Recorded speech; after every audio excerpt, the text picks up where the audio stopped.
Pemuda ini persis seperti Anandi. Aku pikir cucuku adalah gadis yang paling berani. Mereka sangat serasi. Aku hanya perlu cari tahu dia sudah menikah ataukah belum menikah. Nak Kepala Desa, kemarilah. Ada pekerjaan penting. Baiklah, Paman. Aku permisi dulu.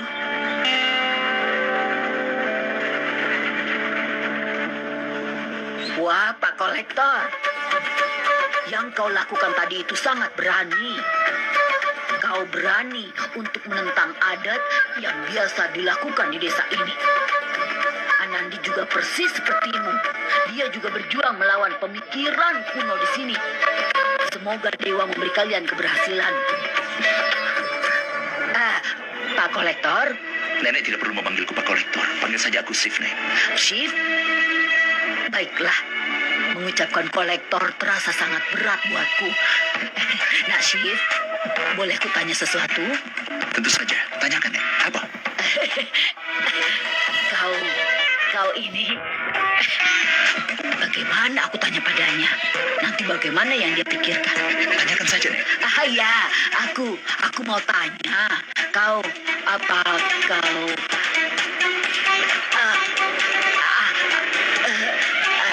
Apa kau suka dengan pasar malam kami? Ya, aku memang suka. Ada sesuatu untuk anak kecil sampai untuk orang tua. Ya, kau tidak mengajak istri dan anakmu untuk datang kemari? Jika mereka datang, mereka juga akan senang. Kalau aku sudah menikah, pasti akan aku ajak, Nek. Jika aku belum menikah, jadi belum ada istri ataupun anak.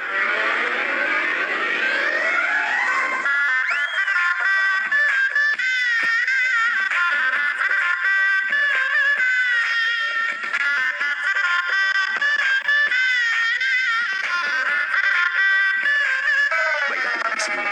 Salam. Syukurlah, dia belum menikah. Dewi, aku harap kau merasa bahagia dan mempersiapkan pernikahan yang meriah untuk mereka nantinya.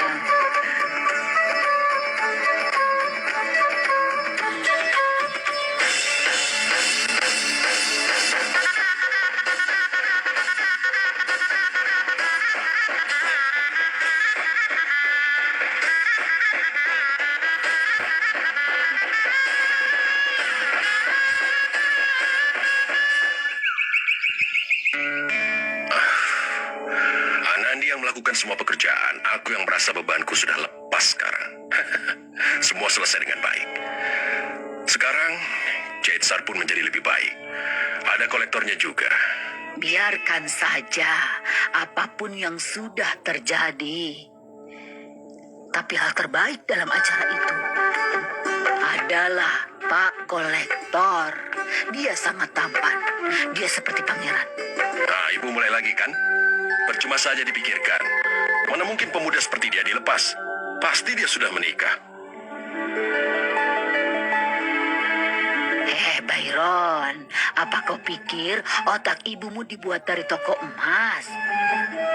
Aku sedang tidak menghayal atau bermimpi. Pemuda itu belum menikah. Dia masih lajang. Ibu? Dari mana ibu tahu dia lajang? Oh ya ampun. Jadi ibu langsung bertanya padanya apakah dia sudah menikah atau belum gitu? Memang, apa salahnya jika aku langsung bertanya padanya? Aku tidak bertanya mengenai kakeknya, kan? Aku bertanya mengenai dia. Tapi ibu, ini sudah pastikan dia lajang, kan? Apa kau akan mempercayaiku setelah aku memberi persembahan ladu senilai 101 rupiah? Aku sudah berjanji pada Dewi akan memberinya ladu jika pemuda itu masih lajang. Itu pun aku letakkan di piring perak. Ibu ini apa-apaan? Ibu mencari tahu status pada setiap pemuda. Apa ada yang pernah bertanya padanya langsung? Apakah dia sudah menikah atau belum? Itu pun dengan kolektor dari desa ini yang baru datang, Ibu. Ibu, sudahlah. Ibu jangan keterlaluan. Sejujurnya, Aku juga suka dengan pemuda itu. Lihat saja, Tuhan sendiri yang mau hubungan ini terjalin.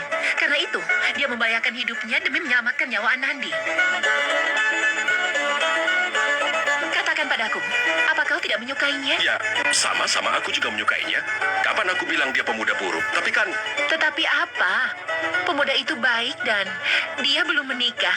Kenapa tidak kita pikirkan mengenai Anandi, benar kan? kau ini juga kenapa, Sumitra?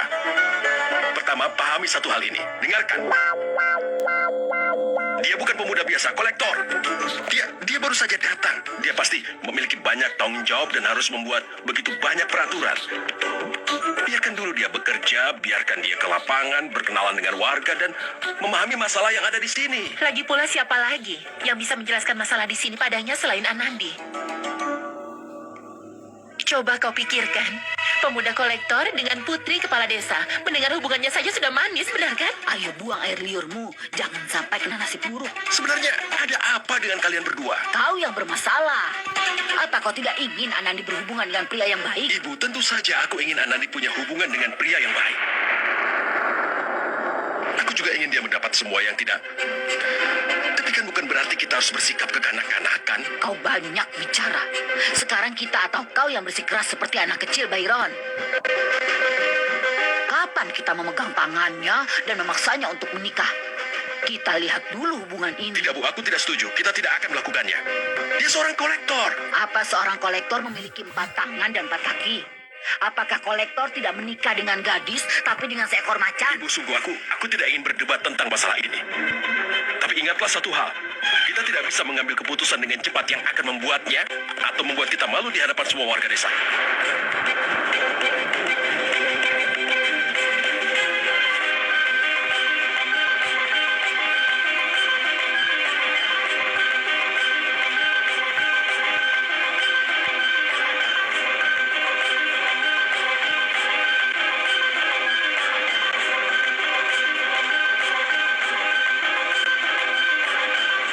Lalu kenapa kalau dia kolektor?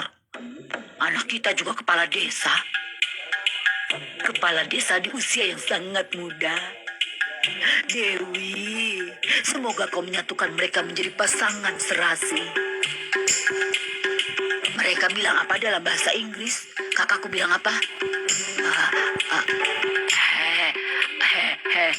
Handsome. Ya, pemuda handsome.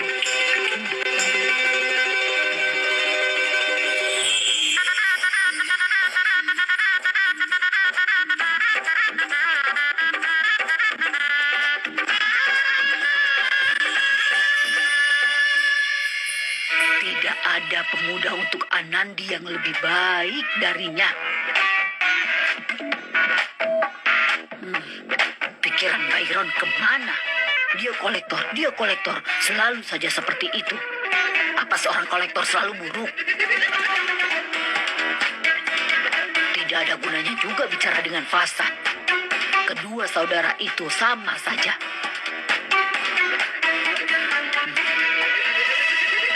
Sepertinya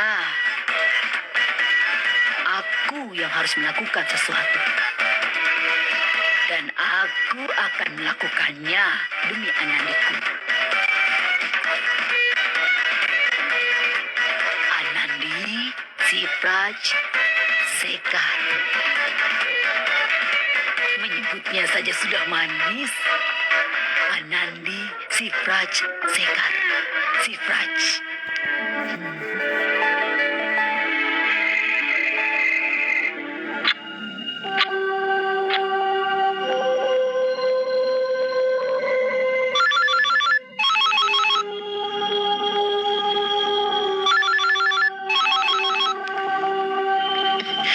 Siapa yang menelpon larut malam begini? Sepertinya nomor ini berasal dari luar negeri. Apa dari Amerika? Amerika? Bibi besar, dia baik-baik saja kan? Halo? Ya, katakan Kishore.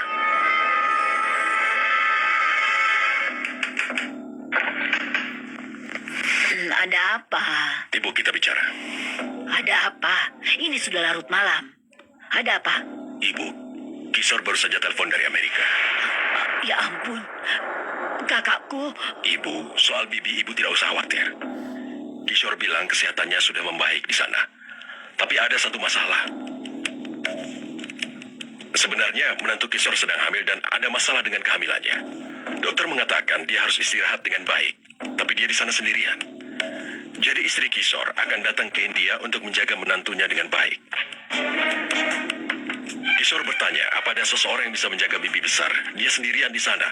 Salah satu dari kita bisa ke sana. Tapi Byron, bukankah ibu mertuanya bisa mengurusnya juga di sini? Tidak, Kak Fasan, karena istri Kishore yang harus datang ke sini. Di sini ada istri kakaknya Kishore, tapi dia tidak bisa ke sana karena putra dan menantunya bekerja. Jadi tidak bisa apa-apa. Dia juga menjaga anak-anaknya. Karena itulah Kishore ingin tahu siapa yang bisa, karena dia butuh seorang wanita yang bisa tinggal bersama dengan bibi besar untuk menjaga. Lalu apa yang perlu kau cemaskan? Aku akan pergi menjaga kakak di sana. Tidak, ibu, lupakan saja. Tidak masalah jika dia di Kolkata. Tapi ini negara lain. Dalam usia ini, kalau ibu tinggal di sana, sudahlah, lupakan saja, ibu. Bahkan pergi ke bulan pun aku siap demi kesehatan kakakku. Ini cuma masalah negara lain. Ibu jangan gegabah begini. Kita akan mencari solusinya dengan berpikir secara tenang. Ada apa?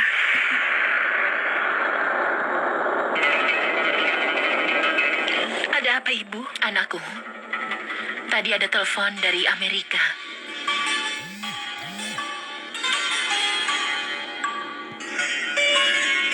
Tapi apa yang perlu dicemaskan di sini? Aku saja yang pergi ke nenek besar. Jangan, nak. Kau tidak bisa meninggalkan tugasmu sebagai kepala desa di desa kita. Ada masalah perceraian juga kan di pengadilan. Tidak baik kalau kau pergi, nak. Lalu siapa yang bisa pergi dari sini? Bibi tidak bisa pergi meninggalkan Nandu. Dia tidak akan diam tanpanya. Tapi seorang harus pergi, kan? Aku akan pergi. Ibu? Bagaimana ibu bisa pergi? Siapa yang akan menjaga ayah? Ada kau dan Gena yang bisa menjaga ayah di sini. Iya, Nandi. Kita ada di sini, kan? Kita akan menjaganya bersama. Lebih baik kakak yang pergi. Iya, benar, sayang. Lebih baik aku yang pergi. Lagi pula, aku juga ingin menemui bibi besar belakangan ini. Aku juga merasa inilah yang terbaik. Baiklah. Seperti yang kalian inginkan. Oh ya, Byron. Kita juga harus siapkan visa untuk Sumitra. Apa itu? Ibu, itu surat penting untuk bepergian ke luar negeri. Kak Fasan, Kishore bilang dia sudah bicara dengan pihak kedutaan India. Dan ada surat dari rumah sakit juga di sana. Biasanya orang tua diizinkan untuk membawa keluarganya dengan mudah. Kita hanya perlu memberitahu nama Sumitra agar pihak kedutaan dan rumah sakit bisa menyiapkan surat-surat atas nama Sumitra. Setelah kita memberitahukan namanya, visanya akan siap besok. Besok? Jadi, aku harus mengemas barangku mulai sekarang. Ayo, aku akan membantu ibu.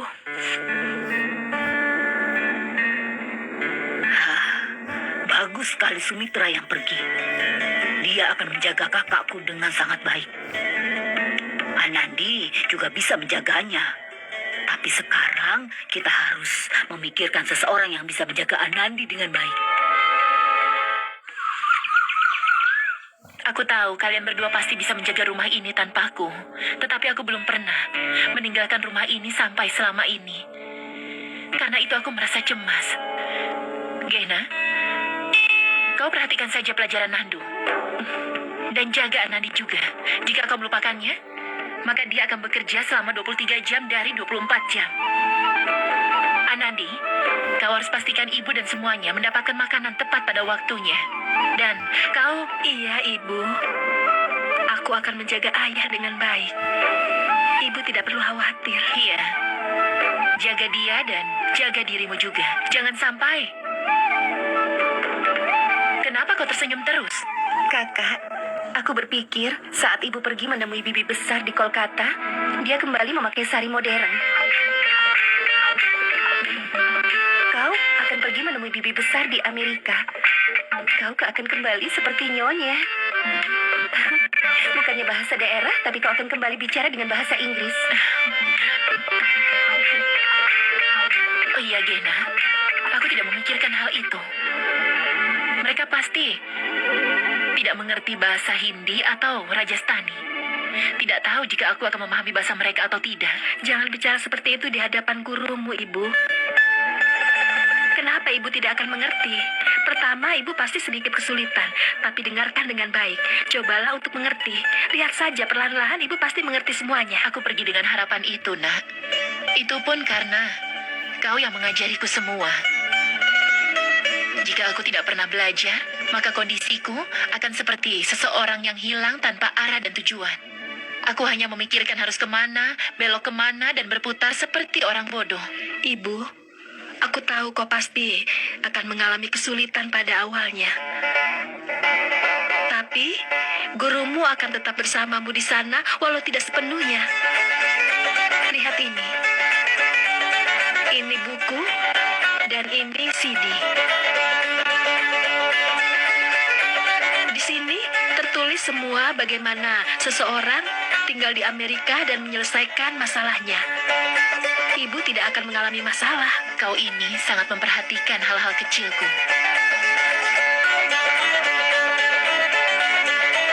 Guruku ada bersamaku. Tetapi bagaimana dengan putriku? Aku akan sangat merindukannya. Ibu, aku juga akan merindukan ibu. Aku harus menelpon ibu jika aku ingin mendengar suaramu. Karena ibu pergi ke tempat yang jauh. Sumitra, aku sudah bilang makan untuk mengambil semua barangnya. Ayo Anandi, kita urus dulu makanan dan minumannya.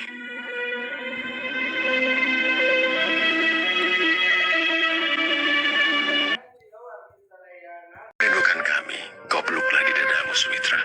Aku merasa kalian yang pergi jauh dariku.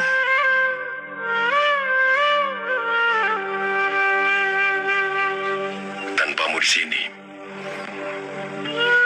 rumah ini pasti akan sangat sunyi, Sumitra.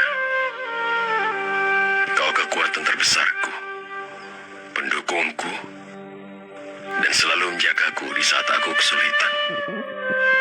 Aku pasti akan merasakan kekosongan. Kau jaga seluruh rumah ini.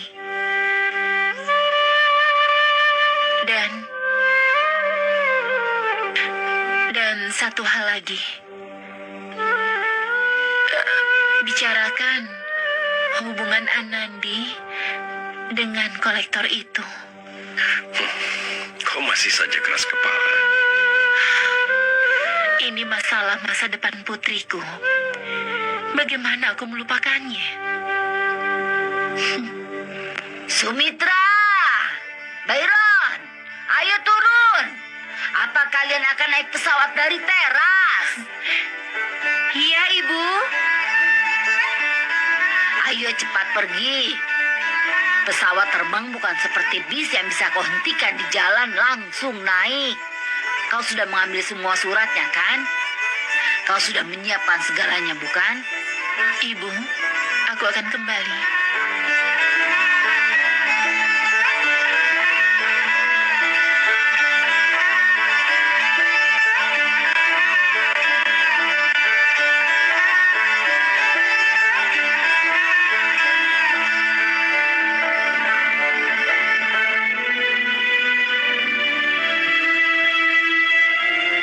Dewi Mata,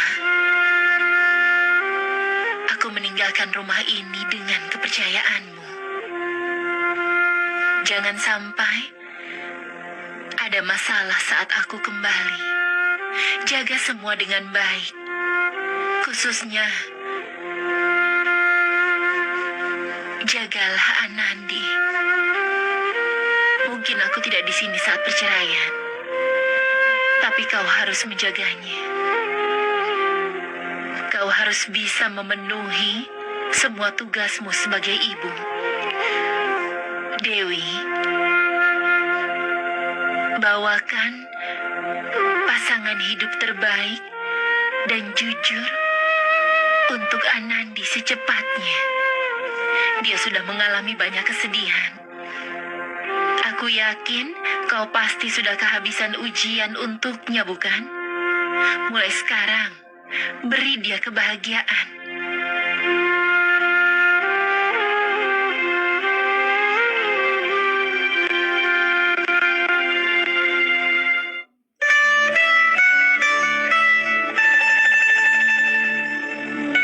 Sumitra, ini tali Dewi Mata.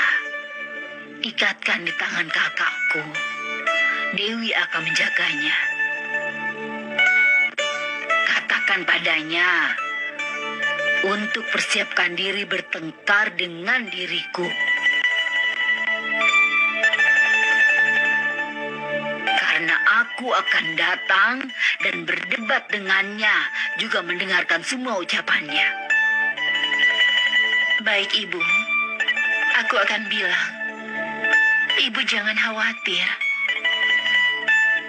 Aku akan menjaga Bibi besar hingga keajaiban terjadi padanya dan dia akan kembali. Kau akan pergi ke negara lain.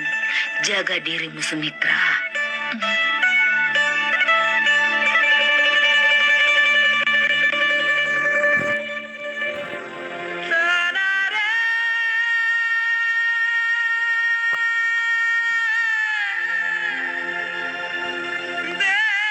Semoga kau bahagia.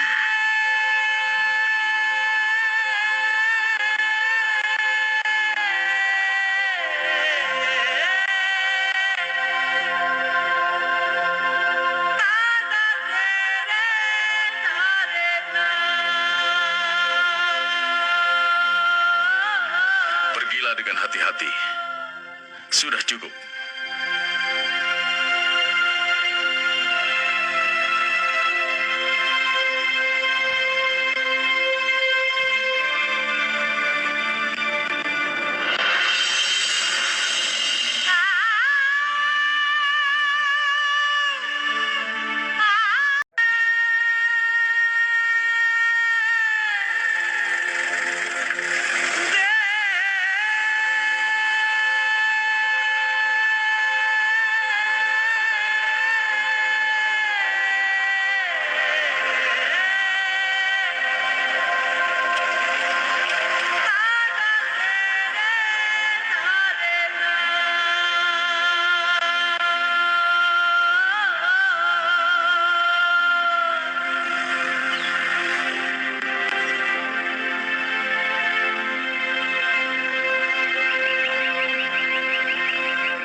Besok pagi aku akan ke mandi. Kau ingin memoles perhiasanmu, kan?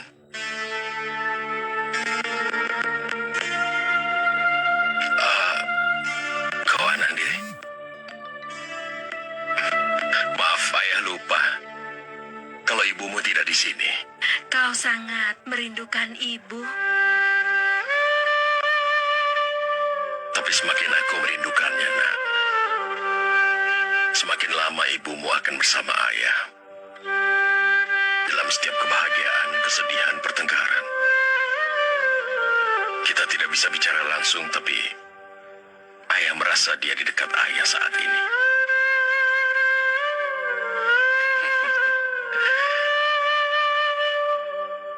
Saat ayah akan bekerja, dia akan bertanya dengan gugup. Kau butuh sesuatu?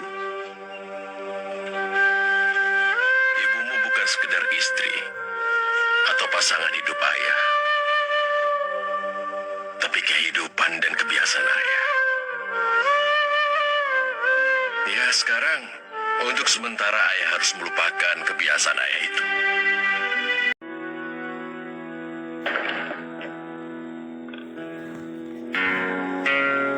Sagun, di mana Farun dan Nandu? Farun dan Nandu sudah tidur di kamar lain. Lalu kenapa kau belum tidur? Aku ingin tidur bersamamu, karena itu aku ke sini.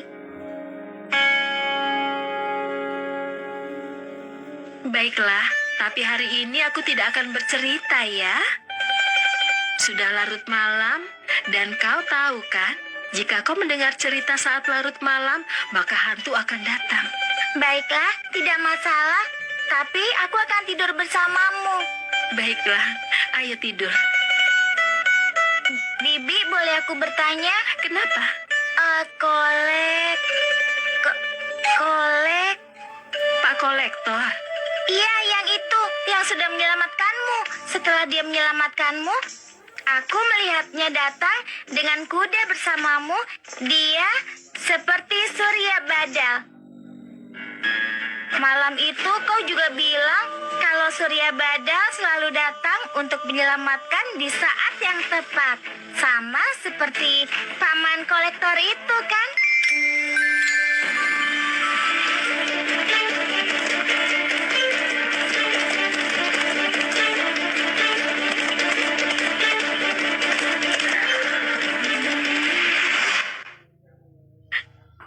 Tidak, Sagun.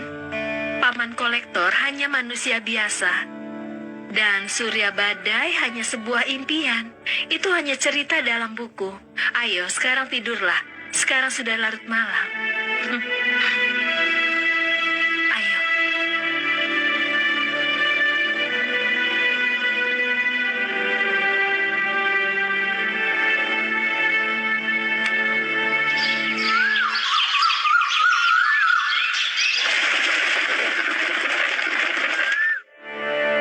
Jagat! Jagat bangun! Ya Tuhan, dia masih saja tidur. Aku sudah terlambat. Jagat! Jagat bangun! Bangun Jagat! Ayo bangun! Ada apa? Biarkan aku tidur dulu. Kalau kau masih ingin tidur, kau akan membuat pembakaran malu. Ayo bangun! Ayo bangun! Aku mau